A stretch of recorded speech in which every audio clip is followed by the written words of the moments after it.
Olá, bom dia. Terça-feira, 29 de novembro de 2016. Eu sou Paula Paparelli e esse é o Bom Dia Baixada, ao vivo pela Santa Cecília TV. No programa de hoje recebemos o cientista político Fernando Chagas e o diretor executivo do Santos e Região Conventions Visitors Bureau, Alexandre Nunes. Obrigada, Alexandre, pela sua presença. Primeira vez aqui no programa. Eu que agradeço. Seja bem-vindo. Muito obrigado e realmente é um prazer. Estamos sempre à disposição de vocês no Bom Dia Baixada para falarmos um pouco mais também do turismo, né? Da nossa região tão importante no desenvolvimento econômico e social de todas as nossas 9 cidades. Não só para Santos, falou muito bem, não só para Santos, mas para a nossa região como um todo. Chagas, você já é de casa. Seja bem-vindo mesmo assim. Obrigado por ter aceitado o nosso convite mais uma vez. Eu que agradeço mais uma vez. Bom dia a todos, em especial aos telespectadores da Santa Cecília TV. Está preparado para falar do Trump? Do Trump, o trumpismo, Trumpismo. Né? Olha que isso pega, hein? Adoro suas participações aqui, até porque nosso objetivo é sempre levar uma informação diferenciada para você, né? Mas, infelizmente, a gente abre o programa, nós sempre abrimos com informações nacionais e não poderiam deixar de passar a tragédia que aconteceu nessa madrugada. O avião que transportava a delegação da Chapecoense para Medellín, na Colômbia, sofreu um acidente por volta das 10 horas da noite, no horário local, e 1h da manhã, no horário de Brasília. A aeronave tinha 81 pessoas a bordo, entre eles jogadores, comissão técnica, jornalistas e convidados. A Chapecoense disputaria o primeiro jogo da final da Copa Sul-Americana contra o Nacional de Medellín. Em nota, a Confederação Brasileira de Futebol prestou solidariedade às famílias e suspendeu o andamento das competições nacionais até o novo aviso da entidade.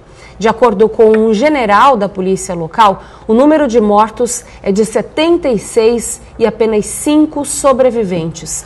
O Brasil acordou com essa tragédia. Não basta a crise que a gente passa, acordar com uma tragédia dessa não é fácil, né, Chagas? Isso é pior do que uma crise, justamente no ápice desse time, né? É um time, vamos dizer, médio do futebol brasileiro, né? Muito bem organizado, poucos times no Brasil, mesmo times grandes, têm a organização que esse time da Chapecoense tem. Inclusive subiu para a primeira divisão e lá permaneceu. E é normal um time médio subir e cair rapidamente pela falta de estrutura. Ao contrário, esse time é muito bem organizado, estava no seu melhor momento, poderia ser campeão, ou mesmo que não fosse campeão, um vice-campeonato contra o Atlético Nacional. O Atlético Nacional é campeão da Copa da Libertadores, já seria um fato inédito e de comemorar. Num momento de maior alegria, a maior tristeza, não só para o time, mas para toda a cidade e, de certa forma, para todo o Brasil. E toda uma delegação, não só os jogadores, mas jornalistas, comissão técnica, convidados, é uma tristeza muito grande. Concorda? É muito grande, Paula, e realmente, como bem lembrou o Chagas, a cidade de Chapecó está vivendo 2 ápices. O time chegando na final de uma das grandes competições internacionais que nós temos aqui nas Américas, que é a Copa Sul-Americana, e ao mesmo tempo ser acordado aí com uma notícia trágica dessa, de uma aeronave que cai próximo ao aeroporto em Medellín, e isso realmente nos deixa bastante apreensivos. Nós que mexemos com turismo, que vivemos constantemente voando, né, e conhecemos um pouco dessa história da aviação e de como isso acaba se desenvolvendo ao redor do mundo, ficamos muito tristes, porque uma aeronave não foi feita para cair, né, um avião não foi feito para cair. E de repente, quando há uma queda, a gente tem esse número trágico aí de acidentados, infelizmente 99% aí dos ocupantes indo a óbitos. Parece, as notícias que chegam da Colômbia dão conta de 5 sobreviventes, dos quais 3 jogadores da equipe da Chapecó, né, da Chapecoense, então 2 goleiros e mais um lateral esquerdo, né, e isso nos deixa bastante tristes. Acordar de manhã com essa notícia realmente mudou o humor agora pelo período da manhã. E no começo, né, a informação que a gente tinha era de que eram apenas 25 mortos, e quando chegou a 75 a gente já começou a suspeitar houve a suspensão das buscas, então isso já, mas era devido a uma tempestade, falavam nisso, então quando chegou a 75 e apenas 5 sobreviventes, poderia ter sido pior, talvez nem esses 5 teriam sobrevivido se o piloto não tivesse liberado todo o combustível, então provavelmente ao tocar o chão a aeronave teria explodido e poderia ser pior. Pelo menos a gente tem, diante de uma tragédia como essa, É difícil você querer olhar o lado positivo, mas pelo menos 5 sobreviventes. Milagre acontece, né? Que normalmente quando um avião cai, é difícil ter sobreviventes. Exatamente. E nesse caso tivemos 5 pessoas, né, que conseguiram sobreviver. E é engraçado, não é a primeira vez que um avião com uma delegação cai. O Torino, na Itália, na década de 1930, se não me falha a memória, caiu todo o time do Torino, que era o time da Itália. E a Itália demorou anos e anos para recuperar. A seleção da italiana era basicamente o time do Torino. Ali foram anos e anos para a Itália se recuperar. Imagina um time que nem a Chapecoense recuperar e ter uma boa posição no cenário esportivo brasileiro. Olha, com muito pesar que a gente abre o programa com uma notícia como essa, mas vamos seguir? Vamos seguir agora porque o assunto é política nacional. Na tarde dessa segunda-feira, o presidente da Câmara dos Deputados, Rodrigo Maia, se reuniu com líderes de alguns dos principais partidos, como PSDB, PMDB, DEM e PT, para discutir como será a votação do pacote de medidas contra a corrupção prevista para hoje. A ação estava marcada para a semana passada e foi adiada por conta de uma articulação que tinha como objetivo aprovar uma anistia ao Caixa 2 nas últimas eleições. Após a reunião, os líderes informaram que será votado no plenário o relatório do deputado federal Onyx Lorenzoni, que criminaliza a prática do Caixa 2 com apenas 2 anos de prisão, de 2 a 5 anos de prisão. Na opinião dos nossos convidados, o anúncio feito pelo presidente Michel Temer no último domingo, ao lado de Maia e Renan, ele garantiu que não haverá emenda à anistia ao Caixa 2, na opinião de vocês, Chagas? Isso é relativo, né? Que pode haver essa emenda. Tudo pode mudar? Tudo pode mudar. Inclusive, há uma alerta para toda a população nas redes sociais para ficar atento, porque os deputados eles estão muito apavorados com a delação premiada da Odebrecht. São 78 executivos denunciando o Caixa 2 dos políticos, 78 executivos denunciando políticos que nesses anos que passados tiveram recursos da Odebrecht. Aí é bom ressaltar, foram recursos muitas vezes ilícitos e outras vezes lícitos. Então, aqueles que receberam recursos ilícitos estão realmente muito apavorados. Chegam a dizer que são 130 políticos no Brasil envolvidos com recursos ilícitos. E nesse caso houve uma aceleração para a aprovação dessas 10 medidas que inicialmente eram 10 medidas propostas pelo Ministério Público Federal para punir aqueles que utilizaram recursos ilícitos em campanhas.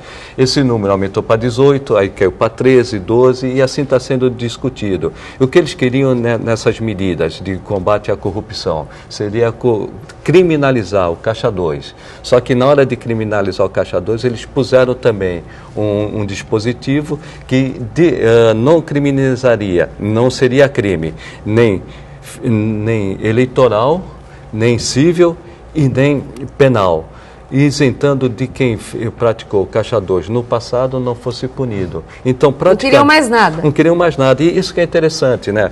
A lei, quando penal, quando ela é aprovada, ela dispõe para o futuro.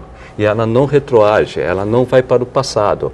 Mas nessa dúvida da lei não retroagir para o passado, eles estavam com medo, os políticos, que seriam punidos ou por lavagem de dinheiro ou por corrupção. Então eles puseram um dispositivo que não seria crime, nem penal, nem eleitoral e nem civil, bem claramente na lei. O que poderia também levar, Paula, à soltura, à liberação da prisão de pessoas como o Vacari.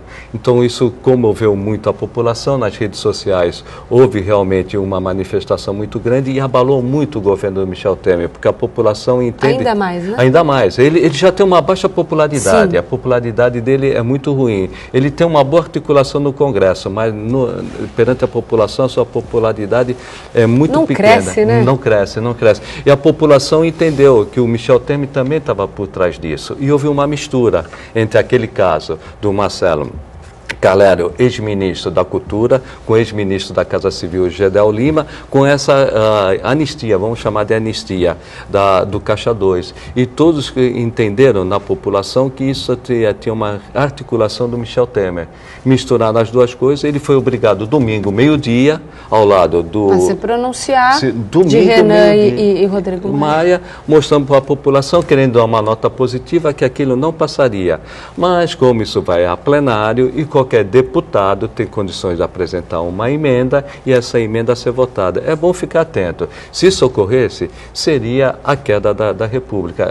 O resto de credibilidade que tem a classe política, se essa medida fosse aprovada, acabaria definitivamente. Eu não sei como seria a política do Brasil se uma medida dessa fosse aprovada. Acho que se isso for aprovado, a gente pode até dizer, né, Alexandre, que o impeachment, aí sim, a população acabaria indo para a rua e pediria impeachment novamente. Mais do que isso, né, Paula? A gente vê a degradação da República Brasileira.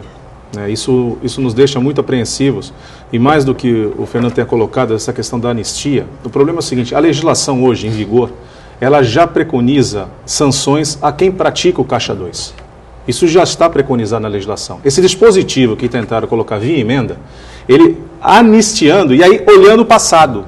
Ou seja, você iria criar uma condição jurídica de alguém que vai falar, não, peraí, se já está anistiando o passado, então quem cometeu no passado deixou de cometer crime, ou seja, sobrepondo-se uma legislação à então época vigente. Então, esse imbróglio jurídico, isso aí, não somente a população, mas os nossos juristas e principalmente a OAB, que tem se mostrado aí uma guardiã, né, da legislação e com toda a competência que tem para avaliar as leis, fiquemos atentos. Mas mais do que isso, Fernando e Paula, e o nosso telespectador, nós como sociedade, como povo, a nossa língua portuguesa, ela apresenta diversos falsetes. Uma vírgula empregada em determinado momento muda o entendimento da sua leitura. Então, mais do que ficar atento com as emendas, é ficar atento ao que diz o texto, para que ele seja o mais claro e transparente possível, para que não dê margem à interpretação, porque as leis são feitas e bons advogados conseguem interpretá-las de maneiras espetaculares. Então, neste caso específico, e eu também que faço aqui o chamamento à OAB, que fique atento na composição do texto desta lei, para que não podemos ter surpresas no futuro próximo, depois de sancionada pelo presidente Michel Temer, possa vir aí alguém interpretar e encontrar uma lacuna para conseguir passar uma borracha, que na verdade o que está se buscando é isso. Ó, todo mundo é bonzinho até então. A partir daqui, vamos fazer direitinho, ninguém cometeu crime. Parece aquela história da mãe com o filho, né? Você tomou uma palmada, mãe, eu prometo que não faço mais isso a partir de agora. Né? Então vamos ficar muito atentos, que realmente é um momento muito delicado da história desse país. Antes da gente chamar o próximo bloco, Chagas, eu queria saber a sua opinião, e aí você aproveita e conclui sua linha de raciocínio. Nós falamos aqui no programa, mas tem coisas que a gente não pode colocar. Como você, com a sua experiência como cientista político, eu quero que você faça o pessoal de casa tentar entender. Tem tudo a ver a delação premiada da Odebrecht, que está para sair, isso, com essa anistia do Caixa 2? Tudo, é a relação. Por que eles estão acelerando essa aprovação dessa lei da anticorrupção com essa medida de anistiar crime eleitoral, crime civil e crime penal? Por causa justamente dessa delação. Se não houvesse essa delação neste momento, denunciando cerca de 30 políticos, logicamente, nós não estaremos discutindo a anistia. Então, há uma relação muito grande e daí acelerar. Mas a reação da população foi muito grande, principalmente nas redes sociais, e o presidente Renan, do Congresso Nacional e do Senado, o presidente da Câmara, o Rodrigo Maia, e principalmente o presidente Michel Temer, resolveram, né, colocar uma água fria nessa tentativa de muitos políticos... acalmar a população. E o pior, muitos políticos ficaram descontentes, por isso essa reunião com o Rodrigo Maia. Apesar de tudo isso, muitos políticos ficaram descontentes com essa medida do presidente Michel Temer, do Renan Calheiros e do Rodrigo Maia. Porque eles estão, Paula, entre a impopularidade e a condenação. Então, impopularidade. Isso envolve todos esses. Falam até de Michel Temer. Falam até de Geraldo Alckmin. Falam do Aécio Neves. Falam de todo mundo. Todo mundo, de alguma forma, está envolvido nisso. De certa forma, todos os políticos receberam contribuições eleitorais da Odebrecht. O que precisa saber, o que foi lícito e o que foi ilícito. Sim. Isso apavorou o mundo político. Então, apesar de toda essa reação da população, muitos ainda insistem. Entre a impopularidade e a condenação, os políticos ficam em popularidade, porque pior do que A impopularidade seria uma condenação. E só para completar, eu sempre entendi que essa medida seria ineficaz, até conhecer o texto, como ele falou. Eu falei, não adianta dar anistia, que essa medida é ineficaz, porque o artigo 350 do Código Eleitoral já prevê declaração falsa é motivo de punição. Só que eles colocaram de tal maneira, isentando... cabe outras interpretações. Então, o que cabe é a gente ficar atento e evitar que os políticos tomem uma medida dessa que definitivamente vai desmoralizar o Congresso e a política de uma forma geral, e é tudo que nós não precisamos agora. Seria, mais uma vez, um problema político grave, idêntico até ao impeachment, e prejudicando o Brasil no momento que nós precisamos de tranquilidade para recuperar a economia que está combalida.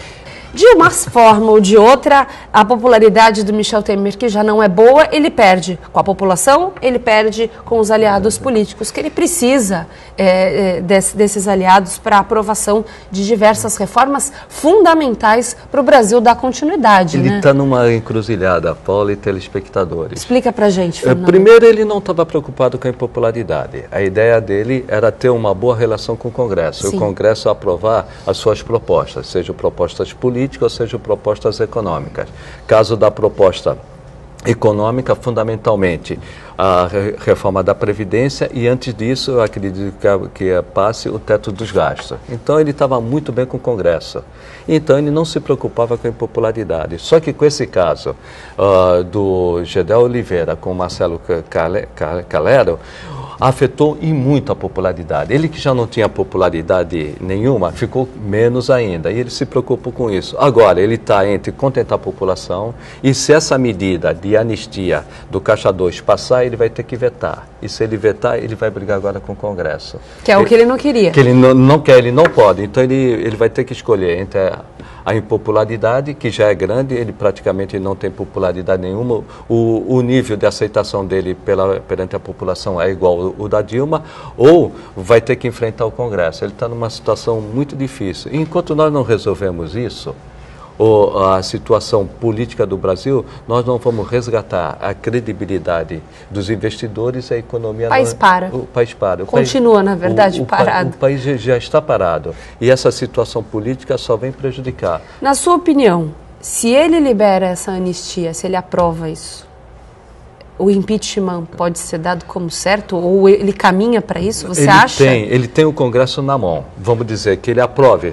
Por hipótese, ele aprove a anistia, tá. Ele tem o Congresso na mão, mas com certeza aquele mesmo pessoal que saiu na rua pedindo o impeachment da Dilma vai sair também em organização pelas redes sociais. Sim. Esse pessoal vai sair na rua e vai pedir o impeachment. E quando a população sai à rua, não há Congresso que segure um presidente da República. Ele ganha o Congresso e perde a população. E corre o risco dele não ganhar a população, mesmo vetando, caso essa medida passe, e perder o Congresso. Aí o país fica numa situação muito difícil. Eu raras vezes vi o país numa situação tão complicada, porque nós estamos num momento político difícil, a insensibilidade dos políticos é muito grande, eles estão preocupados com a própria pele do que com a popularidade, e por outro lado tem um presidente fraco, que muita gente discute a sua legitimidade, que não tem popularidade, e só tinha um ponto de apoio, é o Congresso, e ele pode perder seu ponto de apoio. Enquanto isso, a economia fica paralisada. Enquanto isso, Michel Temer não dorme. Não dorme, com certeza não dorme. Alexandre, sua opinião, por favor. Eu acho que mais do que isso, acho que mais, o Fernando acabou de colocar que é importante, os políticos estão preocupados com a popularidade, mas esquecem de se preocupar com a população. Sim. A gente vê nitidamente um advogar em causa própria ao invés do bem coletivo. Essa questão, essa cruz e a caveirinha que o presidente da República se encontra hoje, criar uma celeuma com a população, que na verdade um presidente da República está para cuidar dos 130 milhões de brasileiros que existem, de todos nós inclusive, nós que estamos nessa bancada, e também como empresário eu sinto isso na pele, porque os negócios não andam bem, e a gente luta diuturnamente para que as coisas possam acontecer e continuar acontecendo nesse país e na nossa região, mas mais do que isso, você veja, a preocupação de não agredir a população, quando na verdade devia zelar pela população, pelo bem-estar de todos. Por outro lado, você tem lá congressistas, mais de 500 congressistas, preocupados em salvar a sua própria pele ao invés de legislar em causa coletiva. Então a gente realmente está numa situação crítica e nós lamentamos muito. O que mais, e o Fernando pode falar isso com mais propriedade, o que eu mais lamento, Fernando, é que outras pessoas que poderiam assumir esses postos, né, na classe política se veem acuadas e falam assim, eu que sempre tive uma vida regrada, que sempre tive uma vida fazendo o bem para o outro, pensando na coletividade, vou embarcar na classe política? Porque o político hoje é taxado como alguém que não presta.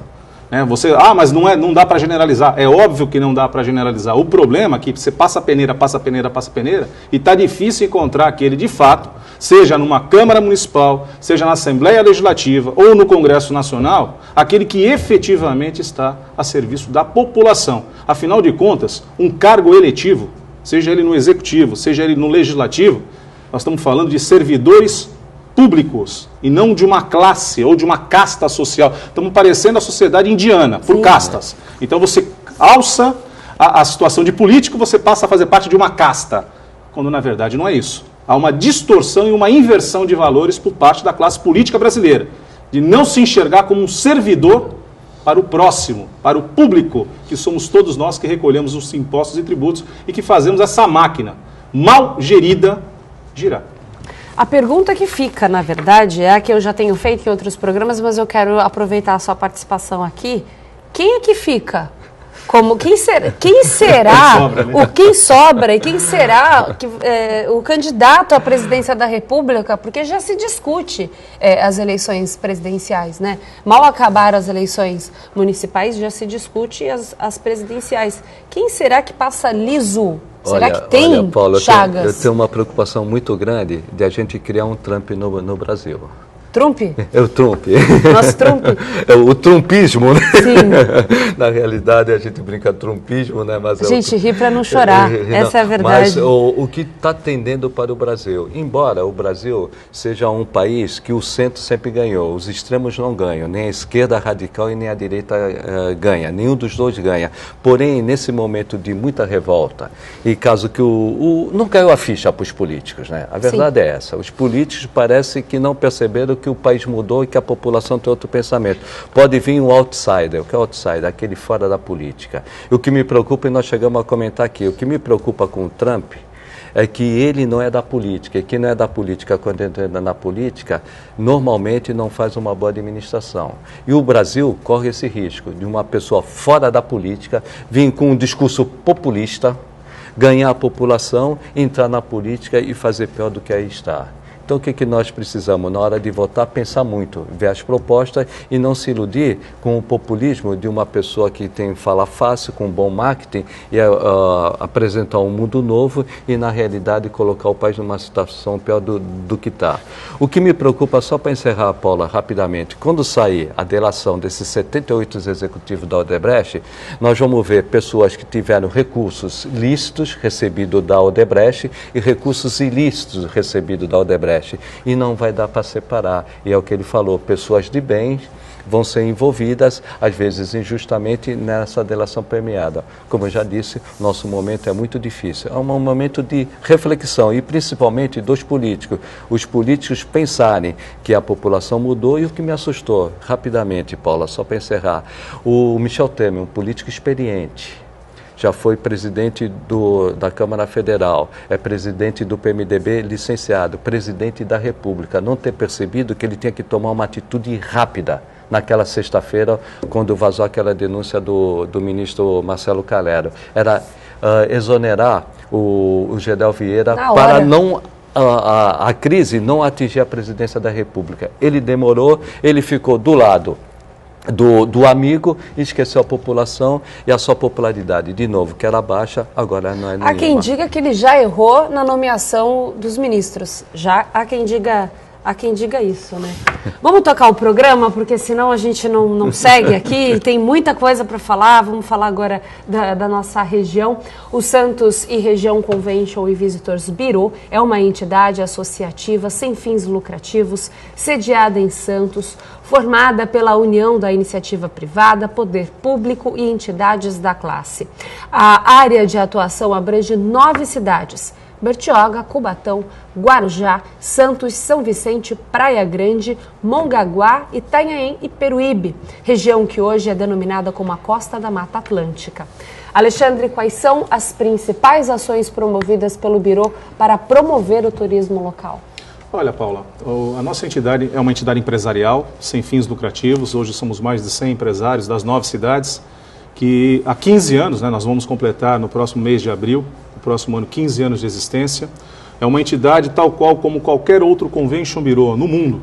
Existe para fazer a promoção turística de um determinado destino, e no nosso caso a Costa da Mata Atlântica, são as 9 cidades da Baixada Santista, sob o olhar turístico, e fazer a captação de negócios, eventos e visitantes. É isso que a nossa entidade atua há 15 anos, como desde o primeiro Convention Bureau, criado lá no final do século XIX em Detroit, nos Estados Unidos, que trouxe aí essa perspectiva da união empresarial com apoio do poder público, né? A nossa entidade não é diferente, então somos mais de 100 empresários, mas contamos com convênios com as prefeituras da nossa região para que possamos aí sim fazer de fato uma promoção dos 9 municípios, da qual turisticamente somos a Costa da Mata Atlântica, e é um nome que para o mercado causa bastante especulação, porque Costa da Mata Atlântica já nos remete a uma situação que é nossa, são 9 cidades que têm a Mata Atlântica e algo que nos remete à questão ambiental importante e à prática, né, do turismo no meio natural, não somente nas praias, né, mas mais do que isso,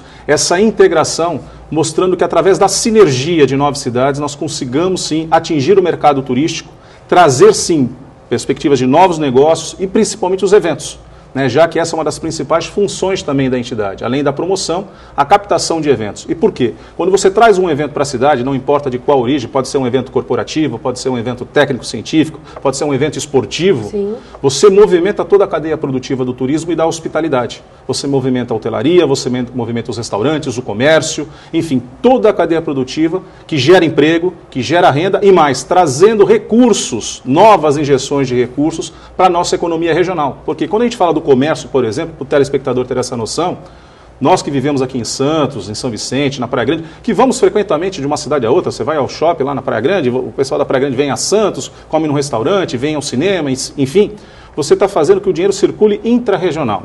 E esse bolo não cresce. Ou seja, o dinheiro daqui, ele vai mudando de mãos, mas ele não cresce. Na medida que eu trago turistas para cá, que eu trago visitantes para cá, esse turista traz o seu recurso e o bolo aumenta. Essa está o fascínio da atividade turística. Da mesma maneira que nós, brasileiros, né, quando viajamos para fora, levamos o nosso recurso para fora. Não é à toa que a última informação do Banco Central, apesar de toda a crise, no último mês de setembro, nós já gastamos mais de 1 bilhão e 400 milhões de dólares a mais do que turistas estrangeiros deixaram no Brasil. Então, veja a importância do fluxo de capital quando a gente fala da atividade turística. Então, trazer mais pessoas para cá, para nos visitar, significa você injetar mais recursos na nossa economia. E como a situação macroeconômica do Brasil inspira cuidados, e isso nós temos reflexo direto na nossa região, sob o olhar econômico, o que acontece com o nosso polo industrial em Cubatão, o que acontece com as atividades portuárias e retroportuárias do maior porto da América Latina, isso tem impacto na economia das famílias, no comércio, no serviço da nossa região. O advento do turismo faz com que isso tende a ser um pouquinho mais atenuado na medida que esses novos recursos ingressam na economia das nossas 9 cidades. E veja, a gente brincou agora de Trump aqui, e é bom até que o telespectador fique atento. O turismo é tão importante, e eu vou traçar um paralelo de um passado recente. Em meados de 2011, 2012, os Estados Unidos viviam uma crise, né, muito incisiva, e você tinha o Brasil, né, numa curvatura ascendente. E naquele momento, portanto estou falando coisa de 4 anos atrás, o presidente Barack Obama chegou a aventar com a presidente Dilma Rousseff em abolir os vistos de brasileiros ingressarem nos Estados Unidos. Ou seja, não é porque o americano é bonzinho, é porque ele é sabido que nós brasileiros adoramos gastar dinheiro e adoramos viajar. Então o fato é, se eu facilito a sua vinda para cá, venham brasileiros para cá, gastem o seu dinheiro aqui. Mesmo com todos os percalços do visto, nós, apesar, agora não da crise, 2015, 2016, está difícil. Mas nós sempre fomos aos Estados Unidos, sempre fomos à Europa e deixamos os nossos recursos lá. Então o turismo é sim uma mola propulsora da retomada do crescimento econômico. O que nós lamentamos de maneira geral, Paulo, é que o Brasil ainda engatinha com políticas, com estratégias e não se enxerga o turismo como um vetor de desenvolvimento estratégico. Se enxergam o turismo na esfera política, e eu digo isso na esfera municipal, na esfera estadual e na esfera federal, apenas como uma moeda de troca política. E de achar que o turismo não precisa ter um aprofundamento no seu entendimento e no seu desenvolvimento. E isso é um grande erro. Porque nós, aí eu estou falando da outra parte também como empresário, nós sentimos isso na ponta. Quando você não tem políticas públicas claras para o desenvolvimento do turismo, como é que você vai desenvolver a cadeia produtiva do turismo, que gera emprego e gera renda? Porque no turismo, gente, é gente atendendo gente. Exatamente. O porto e o polo industrial, com toda a mecanização, com a robotização, com o desenvolvimento tecnológico, o ser humano passa a ter funções mais específicas técnicas, mas não aquele trabalho braçal. E na atividade da hospitalidade, é no comércio, é no serviço, é no hotel, no restaurante, por mais tecnologia que eu tenha, é gente atendendo gente, é olho no olho e é onde a gente gera emprego e gera renda. Por falar em desenvolvimento, Alexandre, eu queria saber, nesses 15 anos, como é que foi esse desenvolvimento turístico? Nosso primeiro grande desafio, Paulo, e tem sido ao longo desses 15 anos de fato, nós estamos debutando, né, como uma jovem, né, debutando a sua adolescência, é mostrar a necessidade de um trabalho integrado, de um trabalho de sinergia entre as 9 cidades. Esse é o primeiro desafio. A gente vive turismo há um pouco mais de 2 décadas, não vou me depreciar aqui no ar, mas são 22 anos atuando com turismo, com planejamento, com desenvolvimento de atividades turísticas, e é isso que nós fazemos, inclusive, empresarialmente. Nós temos um grande desafio que é agir de maneira coletiva. E é muito interessante que nós aqui, o Santista principalmente, viaja muito. Né? Você pode observar que qualquer uma das nossas agências aqui estão sempre entre o top 5, o top 10 das principais operadoras turísticas brasileiras. Nós viajamos para todos os lugares e ficamos encantados como somos recebidos em outros lugares, como a gente visita outras regiões que tudo funciona e parece que a gente gosta de não fazer isso aqui. Eu dou um grande exemplo, até para que o telespectador possa compreender. Um dos principais destinos brasileiros são as Serras Gaúchas, no Rio Grande do Sul, onde você tem como expoente Gramado e Canela. Né? Incrível. Mas você vai para lá, aí você fala, mas não tem aeroporto em Gramado, não tem, o aeroporto mais próximo é Porto Alegre, 109 quilômetros, então já começa essa barreira, se não tiver aeroporto no quintal de casa, o destino não se desenvolve. Isso não é uma verdade. Ao contrário. Isso não é uma verdade. Você tem que ter o quê? Uma qualidade de produtos e serviços e de atrações que te atraia o ano inteiro. Eu uso muito o exemplo de Gramado, porque Gramado é notabilizada pela temperatura, pelo clima, pela possibilidade de neve no inverno. Só que vai olhar a cidade hoje, Sim. dia 29, está bombando por conta de um Natal Luz. Eu acabei de fazer o Festival de Turismo de Gramado, nós tivemos lá no início do mês agora de novembro, divulgando a nossa região da costa da Mata Atlântica e pude constatar isso. A cidade bombando, em pleno mês de novembro, com o apelo do Natal, um espetáculo belíssimo na rua, a cidade movimentada, o comércio. A única vez que eu estive em Gramado foi justamente nessa época e é encantador. É espetacular. Agora veja, Paulo, a cidade, você vai para Gramado, você vai a Canela, você vai a Bento Gonçalves, você vai a Caxias do Sul, você vai a Nova Petrópolis e as coisas funcionam. Você é muito bem acolhido, você é muito bem recebido o ano inteiro. E é essa reflexão que eu faço ao nosso telespectador, à nossa classe política, aos nossos empresários, que observem que as coisas, quando são bem trabalhadas, bem organizadas, a população passa a compreender que aquela fila da padaria, aquele eventual retardamento na passar no caixa do supermercado no final de semana prolongado numa temporada, é perfeitamente compreendido, porque são pessoas que estão vindo de fora, deixando um pouquinho do seu recurso aqui e curtindo, né, as nossas atrações.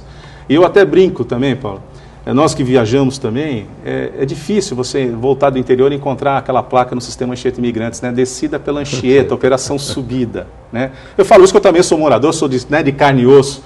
Eu até brinco com o diretor superintendente da Ecovesca, eu falo, Rui, eu tenho meus 5 segundos de cólera.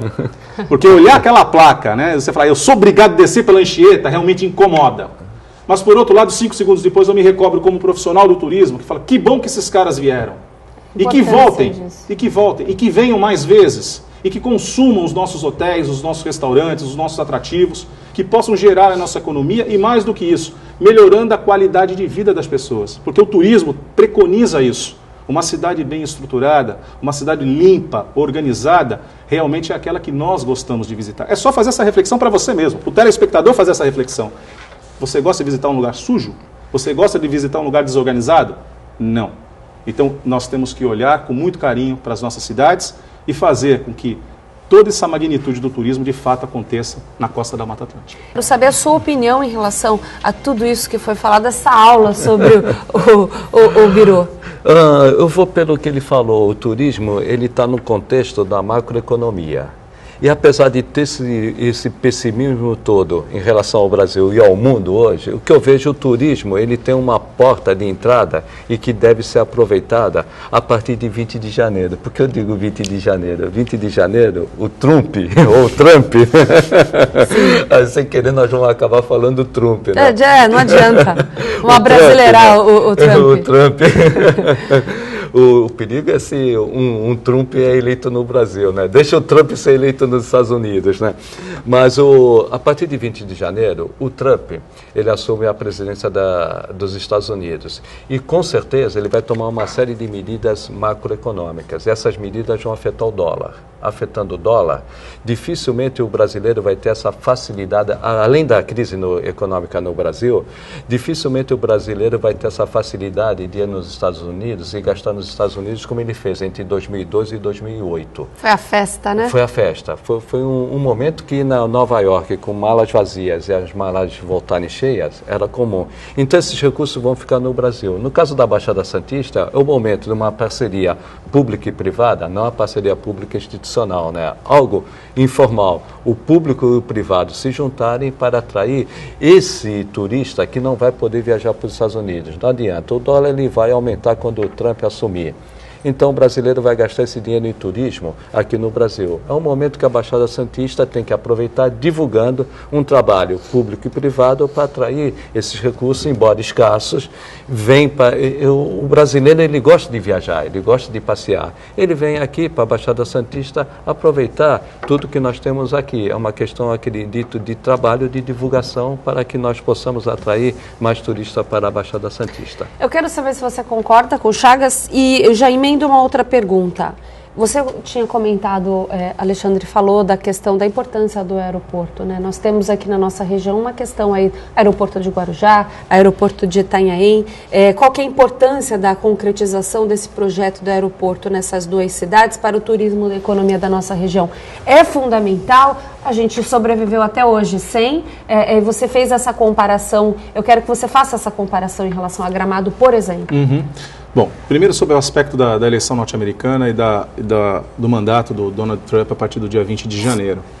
Se por um lado, isso tudo, né, tudo aquilo que ele apregoou durante o momento de campanha, do fechamento da economia norte-americana, para a geração de emprego e renda, o expurgo, né, dos estrangeiros e dos ilegais, sobretudo, né, que ele sempre colocou isso como plataforma, e foi exatamente isso que levou o norte-americano, né, que já tem na sua cultura essa questão do pragmatismo muito mais acentuado do que nós brasileiros, fazendo um paralelo aqui entre as duas culturas, né. É fato que, economicamente, o Trump como um empresário, ele também não é burro, sejamos Sim. francos e honestos. Ainda que o desenho do partido possa ser até um burro, né? Pode ser um burrinho, mas não... A gente pode considerar ele que é um empresário de sucesso, apesar de ter falido algumas empresas Sim, também, mas faz parte do processo, né, de aprendizado, de Sim, evolução, lógico. inclusive empresarial. Né? Nenhum grande empresário teve 100% de acerto. Né? Isso a história no mundo inteiro conta isso. Mas é fato que, na questão macroeconômica, como trazer dinheiro para a economia norte-americana que vai precisar retomar o seu crescimento? Ele sabe que o turismo é um dos vetores. O que ele talvez vá tomar um cuidado maior dentro desse pragmatismo norte-americano é na questão da observação quem vai entrar no país. Mas seguramente, aquele que é provido de recurso, que não tem nenhum problema, vai continuar ingressando nos Estados Unidos. A questão que o Chagas levanta é que isso pode haver sim uma turbulência na questão da paridade cambial, né, da taxa de câmbio entre o dólar e o real, que isso a gente vai ter que aguardar os indicadores, porque na verdade o dólar no Brasil ele sofre dois viés de pressão. Ele sofre o primeiro viés, que é o que acontece com a economia norte-americana, e sofre o segundo viés, que não tem a ver com a economia, mas tem a ver com a política brasileira. Sim. Então nós vamos aguardar os próximos capítulos, que são bastante interessantes nessa novela, que parece não ter fim. Mas vamos lá. Sobre o outro aspecto agora, Paula, na questão do aeroporto. Né? É verdade, hoje nós temos em Itanhaém um aeroporto que já funciona, que opera, é a base de operação, por exemplo, da offshore, de toda essa situação do pré-sal da Petrobras a partir do aeroporto de Itanhaém. É um aeroporto que tem uma pista com dimensões similares ao aeroporto Santos Dumont no Rio de Janeiro, com mais de 1.300 metros de extensão de pista. É um aeroporto que tem balizamento noturno, que tem estação meteorológica, que tem uma estação de passageiros, portanto é um aeroporto completo. Não temos voos comerciais. Isso é por uma questão até que pode ser levada de dois aspectos. Uma sobre questão política, de você não ter a vontade política de fazer com que aquilo realmente saia, né, decole, literalmente, e o outro aspecto é comercial. Demanda para que você tenha voos regulares partindo de Itanhaém. Por quê? Porque está associado à primeira. Existe sim uma situação do aeroporto, da implantação do aeroporto Guarujá, que na minha modo de entender, tardio. Esse aeroporto já devia estar operando há pelo menos uns 50 anos, daí para mais, porque a base aérea já data de muito mais tempo do que isso. Porque o aeroporto, embora eu tenha falado aqui da questão de Gramado, de não possuir um aeroporto ao lado de casa, e sim distante, 109 quilômetros, que é o aeroporto de Porto Alegre, que nós usamos basicamente para subir as Serras Gaúchas, ainda que se tenha um aeroporto em Caxias do Sul, sim, que é um pouquinho mais próximo, mas ao mesmo tempo não é tão utilizado como o Aeroporto Internacional Salgado Filho, em Porto Alegre. O fato de você ter um aeroporto, você cria um atalho. O aeroporto serve exatamente para isso, para encurtar a distância de qualquer lugar para o seu destino. Uma alternativa. Se você não for atraente, o aeroporto vai continuar não tendo razão de existir. Esse é o detalhe. E isso é uma fala nossa que há 14, 15 anos atrás eu tive a oportunidade de discutir isso lá em Itanhaém, no aeroporto, né, quando se falava da implantação do aeroporto em Itanhaém, efetivamente, por parte do DAESP. E a minha primeira pergunta foi feita a seguinte: aeroporto para quê? Ah, porque a gente vai ter aeroporto, tudo vai mudar? Não, o aeroporto não muda nada. Se você não for suficientemente atraente, não tiver condições de mostrar para o mercado o porquê que eu tenho que ir até você, você pode ter aeroporto, pode ter porto, pode ter estrada, pode ter tudo. E você não vai se desenvolver. No nosso caso, Paula, nós temos sim esse ícone, né, essa lacuna para ser preenchida, que é um aeroporto. Por quê? Nós temos um dos melhores sistemas rodoviários do país, que é o sistema Anchieta Imigrantes. Sim. É indubitável. Nós temos o maior porto e o melhor terminal, apesar de todas as críticas quanto à localização, mas em termos de estruturais, o terminal Concais no Porto de Santos é o melhor terminal de passageiros do porto que nós temos no Brasil. Não vou comparar, evidentemente, com os terminais na Europa, no Mediterrâneo e, sobretudo, com os terminais que ficam na cidade de Miami, que aí é covardia, né? Aí seria covardia com os nossos terminais ao longo da nossa costa. Mas o aeroporto, para nós, seria esse elemento, essa peça do quebra-cabeça que falta.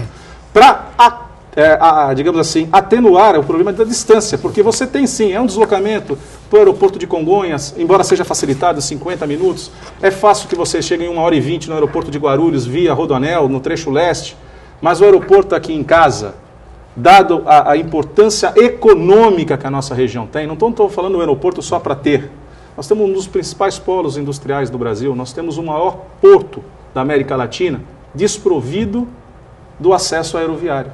Agora, Alexandre, rapidamente, nós temos 2 minutos para encerrar. Acabei deixando o Chagas quietinho nesse bloco, mas também falou bastante de castigo.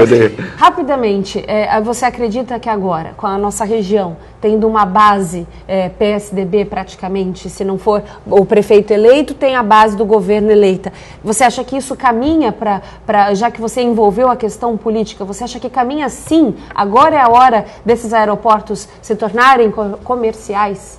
Rapidamente. Já diria um grande cantor norte-americano, it's now or never. Né? Ou é agora ou nunca. Né? Já fazendo apologia aos grandes astros norte-americanos, né?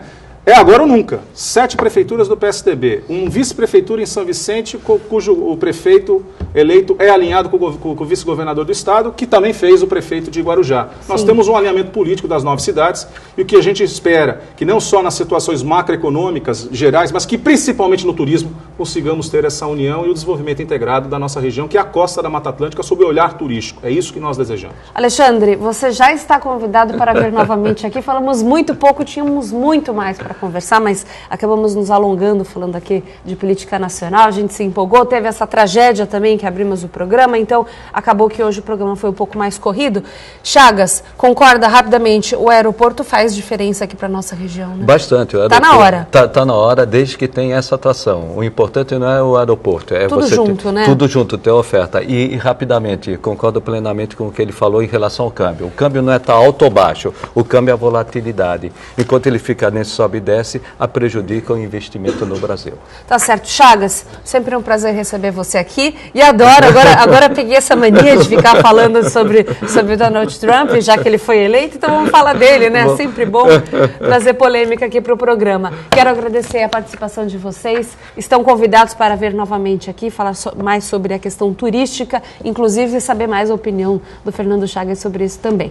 O Bom Dia Baixada fica por aqui, te espero amanhã às 8 horas. Lembrando que o programa de hoje Reprisa às 5 horas da tarde. Eu te espero amanhã às 8. Até lá!